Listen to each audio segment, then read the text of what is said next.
Picture this. You're at the chemist, already sweating because your kid's asthma inhaler costs more than a slab of VB. You hand over your card, praying it doesn't decline, and the cashier hits you with a price that could buy a used Uda. Why? Because Anthony Albanese, our mate, Albow, the PM who promised to fight for Aussies, walked into a room with Donald Trump and came out with a 200% tariff slapped on our medicines. Your Panadol? Double the price. Your insulin? Good luck. And Albow? He's back in Canberra, sipping flat whites, calling it diplomacy. Smash that like button if you're done with leaders who sell us out and call it progress. Subscribe if you're sick of paying for their mistakes. And grab a Make Politics Honest Again shirt. Wear it to the chemist, the servo, or your next backyard Barbie, because this is a bloody disgrace. Links in the description. Now let's rip into this mess and call it what it is, a national stitch-up. Body. Let's set the scene. It's 2025, and Anthony Albanese, our fearless leader, struts into Washington like he's about to charm the socks off Donald Trump. You know, the bloke who tweets like a cyclone and runs the White House like it's a reality show.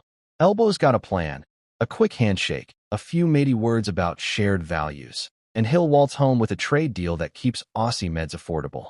Sounds good, right? Wrong. Trump, with his trademark grin and zero chill, drops a 200% tariff bomb on Australian pharmaceuticals. Boom. Just like that. The price of your heart pills, your kids' antibiotics, and even that overpriced Nurofen you grab for a hangover doubles overnight. And what does Albow do? Does he stand up, channel his inner Paul Keating, and tell Trump to shove it? Nah, mate. He smiles, nods, and mumbles something about working through challenges. Challenges? This isn't a Sudoku puzzle, Anthony. It's a bloody economic ambush, and you brought a teaspoon to a gunfight. Let's be real, this wasn't a surprise. Trump's been banging on about America first since his first term. He wants every pill, every syringe, every bloody Band-Aid made in the USA. He's not hiding it. It's in his speeches, his tweets, his DNA. Yet Albow waltzed into that meeting like a tourist at a casino, thinking he could sweet-talk a bloke who once suggested bleach as a COVID cure. The result? Australia's medicine cabinet is now a luxury item. Pensioners are rationing their blood pressure meds. Parents are choosing between groceries and their kids' Ventolin. Regional hospitals? They're begging for supplies while prices skyrocket. And all because our PM thought diplomacy meant grinning like a possum in headlights. But here's the kicker. This isn't just about meds. This is Trump flexing, testing how much he can squeeze out of Australia before we push back. Today it's pharmaceuticals. Tomorrow it's our beef, our wine, our lithium, everything that keeps this country's economy ticking. And what's Albow's plan? Nothing. He's too busy playing global nice guy, posing with world leaders, and pushing bills that label your complaints as misinformation. Yeah, you heard that right. If you reckon Albow botched this tariff deal, that's not free speech. It's a national security issue now.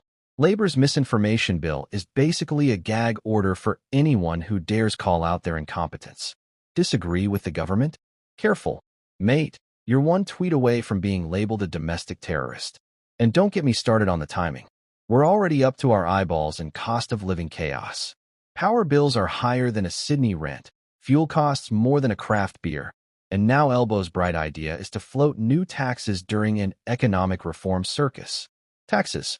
When half of us can't afford a meat pie without remortgaging the house. Add Trump's tariffs to the mix, and it's like pouring petrol on a Barbie and calling it dinner. This isn't leadership, it's a masterclass in self-destruction. And while Aussies are copping it, Labor's more worried about policing your ex-posts than fixing the fact that your chemist bill looks like a car payment. The optics are a bloody shambles too. Picture Albow standing next to Trump, trying to look like he belongs on the world stage. Trump's out there, chewing up the press like a dingo on a bone, saying Australia's taking advantage of America. And what does our PM do? Nothing. No pushback, no fire, no, oi mate, we're allies. Just awkward smiles and a speech about cooperation. Cooperation? That's code for rolling over and letting Trump kick us in the wallet. We had leverage, critical minerals, military ties, a farmer sector that feeds half the Pacific. But Albow didn't use any of it. He showed up with a vibe, not a strategy, and Trump ate him for breakfast. Here's the scary bit. This is just the start. Trump's got 4 years to turn the screws, and he's not playing nice. If we're copping 200% tariffs now, what's next? Demands for military bases? Exclusive mining deals? Our entire economy shipped off to Mar-a-Lago? And what will Albow do? Probably host another summit, or bang on about climate goals while regional towns go broke. The man's more interested in looking compassionate than being competent. Meanwhile, Aussies are stuck paying through the nose for basics, all while labor pushes laws to silence anyone who calls it out. This isn't democracy, it's a one-way ticket to serfdom, with Canberra holding the whip. So where does that leave us? Screwed, unless we start demanding better. Anthony Albanese isn't just failing, he's folding. He's turned Australia into the world's doormat, politely wiping the boots of every superpower while we pay the price. Leadership isn't about photo ops or warm fuzzies. It's about standing up for your people, even when it's hard. Especially when it's hard. So, when you're at the chemist, staring at a $100 box of Panadol, remember who let this happen.